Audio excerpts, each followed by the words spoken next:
One of the things I absolutely love about watching The Mandalorian early, like when it first drops, when it's fresh, is they don't actually have the episode title on the screen yet. So all I know about this is it's chapter 19 of The Mandalorian, and that excites me. I like going into an episode without any idea of what to expect, other than, hopefully, a good ride, a good adventure story with the Mandalorian, Grogu. Bo Katan now is probably going to be in the mix, and so I don't know what to expect after last week when we realized that there seems to be a mighty mythosaur hiding underneath the waters of the mines of Moria. No, Moria? Mandalore. Why do I keep wanting to say Moria every time? So yeah, I mean, look, is Din Djarin, Bo-Katan, Grogu, are they going to tame the mythical beast, ride it out of there? What's going to happen? Last week, I kind of thought they were going to kill it. I don't know why. I heard him say that the first Mandalore tamed the beast, but in my mind, I just immediately heard conquered. And anyway, I'm glad to be wrong on that one, and I'm excited to see how things develop and things unfold from here. This is the one I think that's gonna really, for me, catapult this from like, okay, interesting start to, okay, now I'm hooked and I'm ready for the season to continue. And let's find out if that's true or not when we watch chapter 19, episode 3 of season 3 for the very first time of The Mandalorian. I am redeemed. You bathed in the living waters. Count it. You are Mandalorian again. You see anything down there? I saw a chasm passing me as I fell. Did you see anything alive? Alive? Like what? Nothing. Maybe she'll keep that information to herself. Maybe she'll come back, tame the mythosaur, and that'll be how she regains honor to lead Mandalore, if that's what she decides she wants again.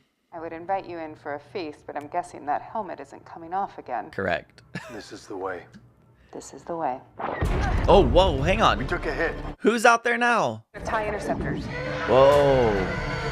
We're coming in hot. I won't be able to slow down for the drop. That kind of stinks. I don't see any other choice. Shoo boy.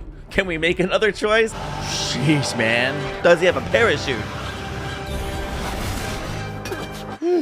Oh, that's right. He has a jetpack. Even better. Even better. Dang.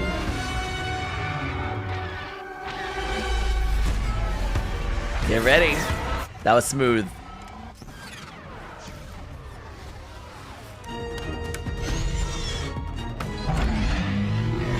What? Dude, that ship is so interesting. Go team. Hang on. Beep, beep, beep, beep, beep, beep, I'm beep. seeing something on the scope. More? No. That's legitimate damage. They're bombing her home? Those mudscuffers bombed my home. Mudscuffers. They just attacked the wrong person. Even without her army, she is a formidable We've got opponent. companies, too many of them. We've got to get out of here. Okay, yeah, there's actually too many of them. I concur. Oh my gosh. That's a lot of ships for an Imperial warlord. I'm sending jump coordinates. That was a great opening. Wow. Hey, we're in Coruscant. Look at it. We're in Coruscant, baby. The nostalgia. Childhood. Come on. There are many of us who had no choice in working for the Empire. I'm sure that's true. Now the New Republic has given us a second chance. Oh, cool. Though that work is now behind me and I regret what I did, I assure you that my original intentions were good. Had simple organ cloning been available on my home world, her death would have been easily preventable. You know, I was almost drafted. Imagine me serving. Oh, darling, that was the Empire. Oh, my apologies. Empire, Rebels, New Republic, I can't keep track. I kind of appreciate that line. I think it shows perhaps the apathy of some of the citizens who were like, this war doesn't affect them. I just live here. Yeah, I'm intrigued that we kind of are spending some time with Pershing and just getting to know him a little bit. Amnesty Officer M34. Amnesty Scientist, L52. So they don't get to have names? I didn't expect to see anyone from Moff Gideon's ship here. Thanks to the rehabilitation program, I can contribute to the New Republic. I naturally want to trust that this rehabilitation program is sincere and wonderful. But I'm still skeptical. Like, is this brainwashing? Are these people going to actually be reformed? Are they just doing what they have to do to get by before they can return back to their original intentions? Have a seat, Doctor. I mean, his story was compelling. No denying that. What do you miss, L-52? Maybe those yellow travel biscuits from the ration packs. Really? Oh, that brings back memories. That didn't sound particularly appealing. Saying nothing about travel biscuits or ration packs sounds good. Known as an ecumenopolis. I'm not going to remember that. Though Coruscant is Ecumenopolis. often referred to as the center of the galaxy, it's not precise. What is this? Someone playing Ding Dong Ditch? A box. Travel biscuits. That is sweet. Whoever dropped that off, that feels very nice. That is some cheerful music. You're melting. It is a holiday. It's just Glowy ice cream? so many people. That does not look appealing. I'd rather eat the travel biscuits. We thought we were doing good. I do think about that sometimes. All of my research going unfinished. In the right hands, our discoveries could have helped a lot of people. So why not continue your research here? The ethics of cloning are complicated. Ah, ethics. There are lots of capable people who want to help. She's gonna lead him down the path of Understand what I'm darkness. saying? Please refrain from physical contact with roommates. She knew that would happen. You knew that was gonna happen, didn't you? 100%. I liked that scene. It's a very different episode of The Mandalorian, and I'm loving it. Wow, this is great. If I were to pursue my own research recreationally, would that be allowed? That class of research is expressly prohibited by the Coruscant Accords. So no. Thank you for continuing to be an important part of the amnesty program. Can you ask him those questions again? Because he might be feeling just a tinge of resentment now. In the hands of the New Republic, it can actually be used for good. What do you need? Well, not much to get started. Grogu? You want to help the New Republic. They just can't see it yet. We can get you a mobile lab station, but it would require going outside our designated perimeter. If they found out, we'd both be sent back to the Reintegration Institute. If your research really is as important as you say, I'll take that risk.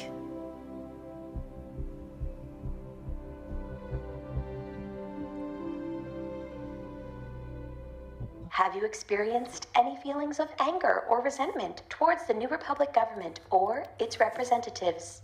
He's actually pausing to... Apologies if you didn't hear me. What a sweet joy to assume... Our main objective is to help the Republic. Oh no, he is justifying what And he that wants to supersedes do. everything else. Even though it's technically illegal. Ethical implications, no big deal. I'm helping people. Let's go get it. Good. Tomorrow Oh, night. I love that drone. It's great. You're helping the New Republic. Yes, keep telling It's yourself. the right thing to do. Keep telling yourself. They make it your mantra. Convince yourself. It's the right thing to do, to disregard the law and do what I want. The best villains have the best motivations. I love, I think he's genuine. He wants to help people. I don't doubt his genuineness at all. I think it's going to lead to a place that isn't good for somebody. Probably not him in the long run.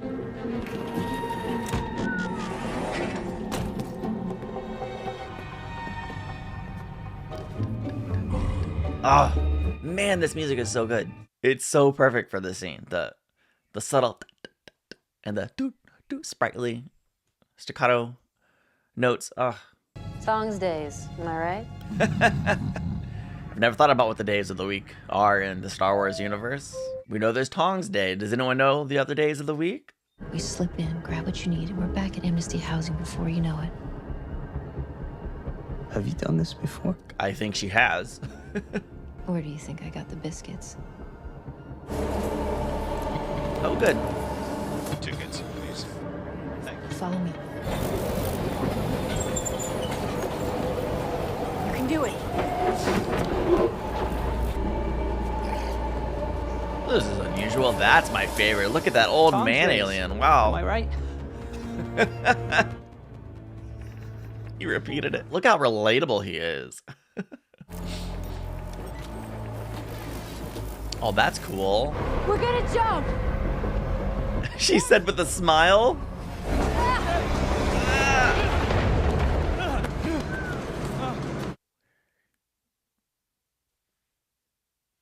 We're all good here. We're good. The exhilaration, the endorphins after surviving such a close brush with death, or at least getting caught. Yeah, that's a good feeling. Ooh, that's awesome. I love anytime we see like a Star Destroyer or a giant spaceship in a setting we don't normally see it. It always is a cool feeling. Like, wow, you really get the sense of just how massive these things are. You sure we're alone? Ships are all inoperable. No need to guard them. Oh man, so many of them. Little bugs.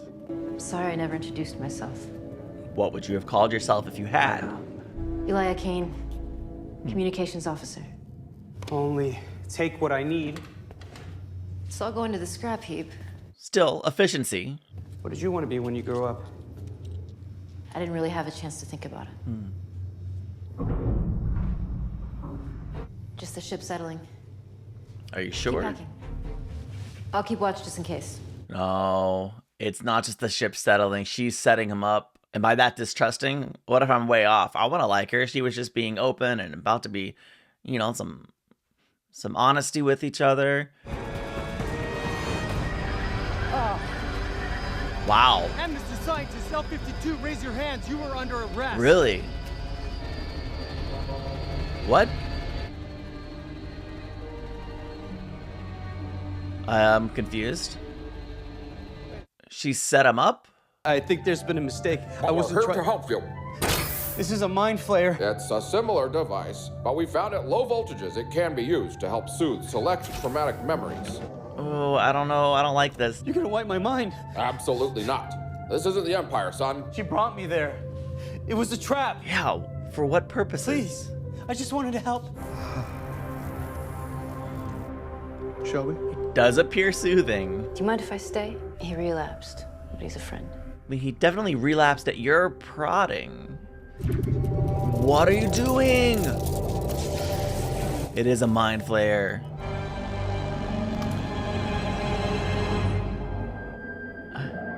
Well, interesting. Jinjarin claims to have bathed in the living waters. Is this true? It is. I have proof. He speaks the truth. You are redeemed. This is the way. This is the way. Good for him. And Bo Katan Kryze, you too are redeemed. Hey, a bonus redemption. She didn't even mean but to I do did it. not walk the way. Did you bathe in the waters? I did. And have you removed your helmet? That's true, she hasn't. You are redeemed. Then you may join our covert. You may leave anytime you wish. Until then, you are one of us. I like that. Very reasonable. I don't know how I feel about it. Okay, so one thing I'm not totally sure on, and maybe you can give me some insight and help me understand. Children of the Watch. Okay, I mean, they're children of Death Watch, the descendants of Death Watch, which is interesting because Bo Katan was definitely a part of Death Watch once upon a time back in the day. And of course, we have Paz Vizsla there, presumably the son of Pre Vizsla. And of course, in some ways, they, similar to Death Watch, are following the old ways, even more strict, because Death Watch definitely took off their helmets. And yes, Bo Katan called them a cult when we first met her. But how much of a cult? I mean, are they also terrorists? Do they do horrible, horrible things like Death Watch? Or are they just trying to live at peace and do good? I have mixed feelings about Death Watch or Children of the Watch because I'm not totally sure, do I even want Din Djarin to be a part of this group? Or would I prefer him to do his own thing? I definitely would prefer for him to do his own thing, but, I don't know. I don't know. I just have questions. So give me your insights on Children of the Watch. Okay, this was a very good episode. I had a great time watching this. Is this the first time that we've just had an episode that completely diverted from the primary Mandalorian character and storyline and just completely focused on someone else? I thought that was really, really interesting. I loved being able to just focus on Dr. Pershing and flesh out his character, delve into his backstory a little bit. We've really humanized him and made him a character. We understand his motivations. We understand why he's doing what he's doing. And I genuinely believe he wants to help people. I don't question his motivations at all. But there's so many villains or bad people. Not bad people. So many people do bad things with good motivations, with good intentions, I guess is the way that I'm trying to say that and what I'm trying to say. But his motivation is good. But clearly he is also aware of the ethical implications. He's aware that you have to cross some ethical boundaries in order to pursue his line of research. And that is why it's prohibited in the New Republic. You're not allowed to pursue that research right now. But, you know, he met this girl, Elia Kane. And I don't know, maybe it was the familiarity of seeing her in the past, whatever. But she put this idea in his head that he maybe should continue his research. And it's like, hey, you know what? I'm going to help people, whether they like it or not. I'm going to pursue this. I'm going to do the right thing, even though I have to do some wrong things in order to do the right thing. And yeah, she helped him. And then all of a sudden, double-crossed him, had him arrested. Elia, what's going on? What's going on there? I guess my question is, was this like an elaborate test for him to see if he was truly rehabilitated? Or is she pursuing her own means, her own little personal mission? Maybe she's still working for other people. I don't know. What's going on there? I have questions. Obviously, I'm thinking it's the latter, because she at the end, you know, when he was in the mind flayer or whatever, he seemed to be enjoying it. It seemed like the New Republic was being true. It was a little tickle. It seemed to be refreshing. And then she cranked it up, presumably erased his memory. So I can't wait to find out where that's going and what's going to happen there. I really liked this episode a lot. Personally, I know we still had like the bookends of The Mandalorian, and maybe we needed that in order to make this be an episode of The Mandalorian, but I personally would have preferred to have the opening hook of this one be at the end of the last one, and then the ending of this be at the beginning of the next one. I mean, I would have been great if this whole episode was just the Dr. Pershing stuff on Coruscant. But what do you think? Do you prefer having those hooks on there with The Mandalorian, or would you have preferred it to just be Dr. Pershing? Yeah, I don't know. That's just structural interest to me. I enjoy observing how things are structured in TV shows, and it interests me for whatever reason. I really liked the train scene. I've seen a lot of like, you know, spy espionage train sequences, and that one was a lot of fun. I really enjoyed it, and you know, you really did get the sense like she's experienced. She's definitely done this type of thing more. Well, she's done this type of thing. He's never done this type of thing. I was going to say more often than him, but this is new to him. And then jumping off the train, the music, everything about this was just really engaging, interesting, and done in I thought a pretty creative and inventive way. I thought the opening sequence with the Mandalorian and Bo Katan, kind of getting caught up with those interceptors, was engaging. It's really entertaining, fun watching them have to fight for their lives, and then he also made a jump that was dangerous, but he had his jetpack, so it's okay. And then they jetted out of there off to this other secret location, and they met up with the Children of the Watch. And I really am intrigued by Bo Katan, at least temporarily, kind of joining them. And that's one of the things that makes me kind of question, okay, well, man, who are these people really? What is their goal other than survival? And following the ways of the ancient creed, they accepted Bo Katan, right? And she bathed in she was in the waters. She hadn't taken her helmet off since, and so they're like, "Hey, you're welcome. You're welcome to be here. You're free to leave whenever." It's for people who follow such a strict creed and a strict code, and of course, she met the requirements, and so maybe that's why. But it's nice to see that, and that just kind of makes me question, okay, hang on, who are these guys really? So please give me insight, give me information. I'm really looking forward to next week, and how are these storylines here going to eventually converge, and what is going to happen? How is this going to play out? I do have questions, and I'm excited to see more. So yeah, please let me know your thoughts of this episode in the comment section, and I'm really appreciative that you would stop by and watch this video. If you did enjoy this video, please hit the like button and subscribe for more content just like it. You can also check me out on Patreon if you want to support the channel or just watch the full-length reaction to this episode of The Mandalorian. And yeah, special thanks to my patrons. Here's another video you might enjoy. And yeah, hey, I'll see you in the next one. Bye.